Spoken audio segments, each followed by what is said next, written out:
శ్రీకాకుళంలో మేమంతా టూర్ వెళ్ళాము అప్పుడు వర్షాలలో కూడా ఆడతాం. శ్రీకాకుళంలో ఒక జై జై జయ జయ రాఘవేంద్ర అది ఇదని అని చెప్పి ఒకడు మట్టుకున్నాడు. ఎవడైనా సరే ఈ సినిమా 3 సార్లు చూడాలని అన్నాడు. 3 సార్లు లెక్క ఏంటరా అని అడిగాను. అయితే 2 నచ్చలేదు, 10 నచ్చలేదు. కాదండి, ఒకసారి శ్రీదేవి కోసం చూడాలి, ఒకసారి చిరంజీవి కోసం చూడాలి, ఒకసారి ఇద్దరు కలిసి ఎలా చేస్తున్నారో చూడాలి. నువ్వు ఈ యాంగిల్లో యమహో పాట కానీ కానీ చూడు, నువ్వు కళ్ళు ఈయన ఏం చేస్తున్నావు, ఇటు చూస్తామా, ఇది చూస్తే ఇది పోతుందేమో, అది చూస్తే అంత ముద్ర వచ్చేస్తుందమ్మా ఆ పిక్చర్లో. ఎంటర్టైన్మెంట్ పార్టీ కానీ చిరంజీవి గారు చేసింది కానీ ఆ టైంలో అతను పేరు గుర్తులేదు కానీ ఎక్కడికో వెళ్ళిపోయింది అంటాడు.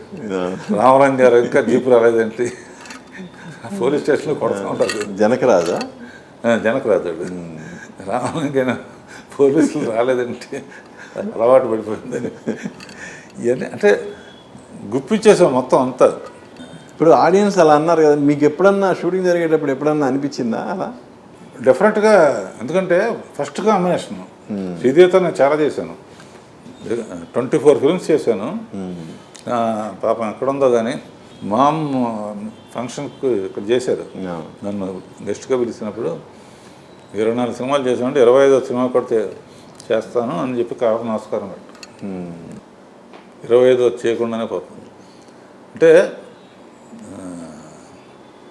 రామారావుతో కన్నా చిరంజీవికి ఇంకో 2 సినిమాలు ఎక్కువ చేశాను. 14. ఈ అమ్మాయితో 24 చేశాను. మురళీమోహన్తో 12, 13 చేశాను.